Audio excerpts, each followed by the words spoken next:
Am I the a-hole for not letting my fiancé's friend come to the wedding? My fiancé and I were planning our wedding, and he passed over his guest list, and a name stuck out to me. It was my middle school and high school bully. He threw spitballs at me and put rotting food in my desk, so all the other kids would think it was me. He also had a shellfish allergy, and could be around shellfish but not eat it. So he knew I heated up shellfish in the microwave, and would stand in front of me not letting me get to the microwave telling me I was making him sick, and then get all his friends to harass me. Even when I wasn't bringing shellfish, he would tell me it had a fishy smell to me, and even once called it a dirty Chinese smell. He also made a slanted eyes racist joke in front of me regularly. I told my fiancé this and made it clear there's no way I'm letting this guy come, and he defended him basically saying everyone was an a-hole in high school and we were adults now, so I should forgive and forget. His friend was apparently a family friend's son, so if he wasn't coming, neither were they. He then, without telling me, brought his guy to meet me one day, and he apologized, claiming he didn't remember anything, but apologized for anything he did to me. I told him to buzz off and to get off my lawn. My fiancé is furious with me for being rude to his friend, and we had a screaming fight about it where he said he wasn't taking his friend off the list, and I told him he can get married to him instead. Now for the top comments. Info: why are you getting married to this guy? I'm having a hard time remembering. Why instead of not allowing the friend to attend a wedding, you don't attend yourself? Maybe your fiancé can get married to your friend. The I don't remember part got me. Invite him, then serve shellfish. Yeah, then Obi can not remember he has a shellfish allergy. Why is this guy so important to your fiancé? Please ask your fiancé this. He is the son of a family friend who babysat him sometimes as a child. That's the reason. He really wants his old babysitter and family friend to be there, and she will only come if they invite her whole family. I don't want her there either, because the principal talked to her often about her son's activities and she never did anything about it. Next story. Am I the a-hole for telling my wife it would be controlling and inappropriate for her to try and change how my family does Christmas? My wife and I rotate who we spend Christmas with, so one year her family and one year mine. I don't love doing it with her family, and she isn't a big fan of my mother. Please don't tell us to do it as a nuclear family. We both hate that idea. Our families are pretty different. Her family's much more about the kids. Even the dinner is tailored more to what kids like. Bland in my opinion, but I would never say that. The kids each get 1,000 gifts and spend Christmas running around my mother-in-law's house, making a huge ruckus. Christmas with my family is amazing food, though we usually have to pack our toddler her own meal. A more relaxed atmosphere, and my mom doesn't get any of her grandkids gifts. I don't know her exact reasoning. She says that only the nuclear families should buy gifts, though she does get me and my two sisters something, but gives it to us about a week in advance. My kids don't know that she does that. My mom encourages the kids to play in another room so the adults can talk, but me and my wife put our foot down because these kids are just too young.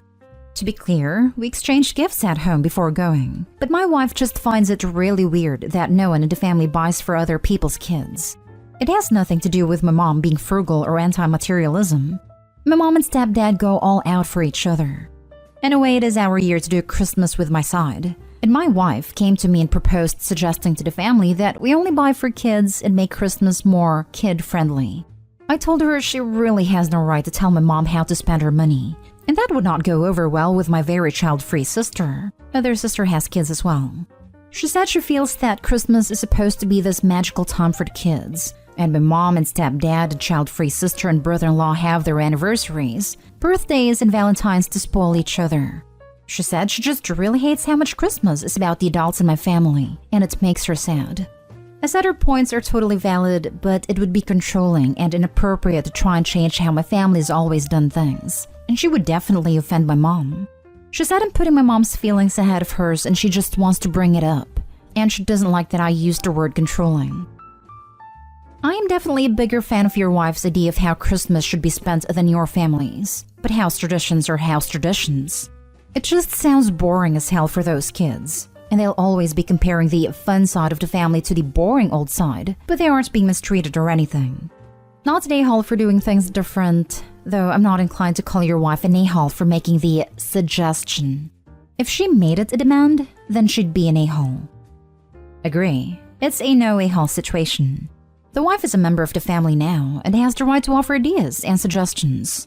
Opie, as an original member of that family, can and should communicate with his wife about whether her suggestions are a good fit for his side. Nobody did anything wrong here. Soft, everyone sucks here, except your wife. Not centering Christmas 100% around the children is one thing, but your family sounds like it doesn't include the children at all. Send them to another room, no presents, and they don't even get a single special holiday meal. How hard is it to make a mac and cheese dish, put an orange, some chocolate, and a book in a stocking, and set up a game, arts, and craft activity or a movie for the kids? Honestly, if I was your wife, I wouldn't bother going to your family's Christmas. Your wife and child are a part of your family too, and if they aren't included in the celebration, then Christmas and family don't sound like they go together in your family. Your family does things a certain way. Your wife doesn't like it and suggested a change, which is reasonable. She's part of the family too. You aren't an a-hole for telling her it won't go over well, and your family doesn't have to change, but making her feel bad about a reasonable request is an a-hole move. I think now you have children, there is nothing wrong with suggesting some minor changes to Christmas. Traditions change as families change. I think there will come a point where one of the children tells Grandma how boring her Christmas is, and that will not be fun. Everyone sucks here. She has been told that she is boring. I was pretty mortified, but she didn't seem to care. We had a talk with my daughter about how it is okay to think those things, but sometimes saying something hurts people's feelings. Next story is titled, Am I the a-hole for going to my parents' house and leaving my fiancé at home after she said she wanted to bring her own food to Thanksgiving? Me and my fiancé, both 20s, have been together for 3 years and had a long-distance relationship. This is supposedly her first Thanksgiving with my family. My mom invited us to attend Thanksgiving dinner, and when I told my fiancé about the invitation, she asked about what was prepared for dinner. And I said the traditional dishes every home prepares, and she made a face and said she'll accept the invitation and go, but will bring her own cooked food with her. I was shocked to ask why, because as far as I know, she's not allergic nor vegan, and she hasn't even tried my mom's cooking. She said that it's just her choice, and wanted to eat something else to add new flavor for Thanksgiving, since she was always forced to eat the same old traditional meals every year by her family. I was mad. I told her it'd be disrespectful of her as a first-time guest at our family's Thanksgiving, but she said it was better than telling my mom to cook other dishes specifically for her. I told her no, she cannot bring food with her, and if she insists, then she needs to stay home but not come with me, because I'm not about to let her fed my mom's cooking. She got all dramatic, almost crying, saying I was being controlling and that I should just let her come and bring her own food, instead of overreacting like that. I stood my ground and she kept saying she wanted to bring food, and that she wasn't willing to go hungry to please my mom. I had it at this point, and got ready to go over to my parents who live hours away. I got in the car with my stuff and left her behind crying, and then started calling me saying I should not have went and left her alone at home, and that I was wrong for making this my hill to die on, and causing her to miss my mom's invite. I'm at my parents' house right now. I made up some excuse as to why my fiancé didn't come, but I'm still bothered by what happened. Especially when she keeps guilting me for leaving her behind, calling me selfish jerk, and whatnot. Edited to add, oh yeah, she was actually planning on bringing an entire cooked meal. So, I wasn't just talking about some side dishes to share with the family. That would have been a different story. It would have been perfectly acceptable, gracious even, for her to bring a side dish or two, so long as you cleared that with your mom ahead of time. But to pre-cook and bring her whole meal and not eat your mother's food at all is rude. There's something more going on here than she's sharing with you. I wish that she'd bring some side dishes or desserts, but no, she wanted to bring cooked food just for herself. This stuff is highly disrespectful to my family. Homegirl sounds really whiny, toxic, and manipulative. Might want to rethink who you spend the rest of your life with. Just saying. Not today, home, but don't expect that you'll save this relationship. What the heck is your fiancé thinking? She has no dietary restrictions, but feels that she needs to impose her vision on a meal she's invited to? This feels like a power play. This feels like a test to force you to choose her over your family. Nope, right the heck out of that. You passed the test, by the way. She is the one who failed you. She's the selfish one. Like there is some serious Darvo stuff here. Not today, home. This isn't her last meal on Earth, or the only food she'll be able to eat for the rest of her life. This is one meal that someone is generously making to share with loved ones. If you're not a huge fan, you eat a minimal amount and then have a big dessert. Stop at Burger King on the way home. Jam a PB&J in your coat's pocket to eat in the car. Next story. Am I the a-hole for sending my boyfriend's brother home? I, 28 female, work for my parents. Maybe you can see where this is going. We live in a little town in the middle of nowhere. My parents run a little mom-and-pop grocery shop that everyone loves. It is a family-owned store, and I am a manager here. We don't usually have issues. My boyfriend's Ryan, 27 male, little brother, 22 male, recently moved in with him due to disputes between him and his parents. Kane has always been rowdy, so I think his parents just got fed up with his behavior, but I really don't know. Ryan told him he could stay with him, but he needed to get a job because there was no way he could provide for both of them on a salary. Well, none of the places hiring the area wanted Kane. At least he claims he applied and just never got calls back. So, Ryan asked me to swing a job for him here. I didn't like the idea, but we hired Kane on 4 months ago. In that time, I've caught Kane napping in the employee lounge on his break, but an hour longer than allotted. I caught him vaping in the cooler, and multiple times I found him standing around talking to friends about the work he was meant to be doing without actually doing it. The final straw was 4 days ago. Kane clocked in, found me, and asked me what he should do. I told him his job for the day. He said okay and disappeared. 30 minutes later, I saw him nowhere in his area. I went to the employee lounge and saw him sitting at the table eating and on his phone. I asked him what he was doing. He said eating. I asked him if he carted out for break. He rolled his eyes at me and said, "No, I was just grabbing a bite to eat quick." I asked him how long he was back here for, and he said, "I don't know. I just bought it and came back." I told him to let me see his receipt, and sure enough, it was stamped for about 5 minutes after he clocked in. I said, "Kane, we needed you on the floor." He mocked me. "Kane, we need you on the floor." I was really not in the mood for it, so I asked him how badly he needed this job. He said, "Well, if I'm not working, I can stay with Ryan. Duh." I said, "Exactly. Kane, go home. You're not needed today, and don't come in tomorrow." He laughed at me like I was joking until he noticed I wasn't moving, wasn't smiling, wasn't laughing. Then he just said no. And I told him that either he leaves right now or he can continue sitting there without getting paid, because I was done letting him fool around. A few more words exchanged, and then he went home. After my shift, I got a call from my Ryan snapping at me for sending Kane home. I told him I was tired of letting his brother get away with doing whatever just because of who he is. Ryan told me that I was being an a-hole because I know he can't support him and his brother, and that there was no way he could send Kane back home because their parents wouldn't take him. I told him I'm not going to let my parents pay someone for goofing off constantly, and this is where we still are today. Added to clarify some common questions. Ryan was made aware of the things Kane did under my employment, and usually right as they happened, so it's not like he didn't know Kane was on thin ice. Kane was fired, yes.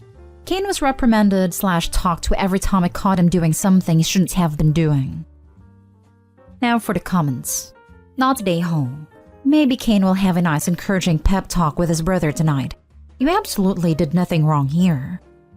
I agree, and would let boyfriend know to stay the hell out of it or he will be supporting a deadbeat brother, and he won't have a girlfriend. This is more than a Kane issue. This is also a Ryan issue. Ryan has enabled his brother and constantly taking his side regardless of knowing his brother's penchant for being rowdy. Doesn't even take into consideration how his brother is unprofessional. Opie's trying to run a business, not a daycare. Considering his behavior during work and attitude, I'd say it was fair for you to send him home. Just because he's your boyfriend's brother doesn't mean he doesn't have to work or make you obligated to take care of him. He was lucky that he even got a job at yours in the first place, and he completely blew it. That's on him, not you. I mean, Opie's literally the daughter of the owners. If she's expected to work hard and not slag off, why does Kane think he can expect some special treatment for being the brother of Opie's boyfriend? Kane isn't your problem. At 22, he should start acting like an adult. No one should be taking care of him. Yeah, I even forgot that Kane was 22 when I was reading the rest of the story. Dude sounds like a 14 to 16-year-old. Now for the last story. Would I be the a-hole for eating with my friend rather than my family for Thanksgiving? Every Thanksgiving, my parents usually invite my aunts and uncles and their friends for the dinner. My siblings 16, 10, 13, and I 18 are never allowed to eat with the grown-ups. We'd have to stay in our rooms until the grown-ups either leave or go to sleep if they're staying over. We'd get the leftovers, and to be honest, it's kind of boring. One of my friends from high school's parents are throwing a Thanksgiving dinner. I told my friend about how Thanksgiving was at my house, so she invited me to eat with her family. At first, I wasn't sure because I didn't want to be rude and intrude, but her mom messaged me last night and basically said I'm more than welcome to come. It's quite last minute and I doubt anything is going to change. One of my aunts are coming in an hour and my mom's already telling us to stay upstairs. Would I be the a-hole for celebrating Thanksgiving with my friend? You get the leftovers? Not an a-hole and your family's a massive red flag. That is so messed up. And they aren't even allowed to leave their rooms until everyone leaves.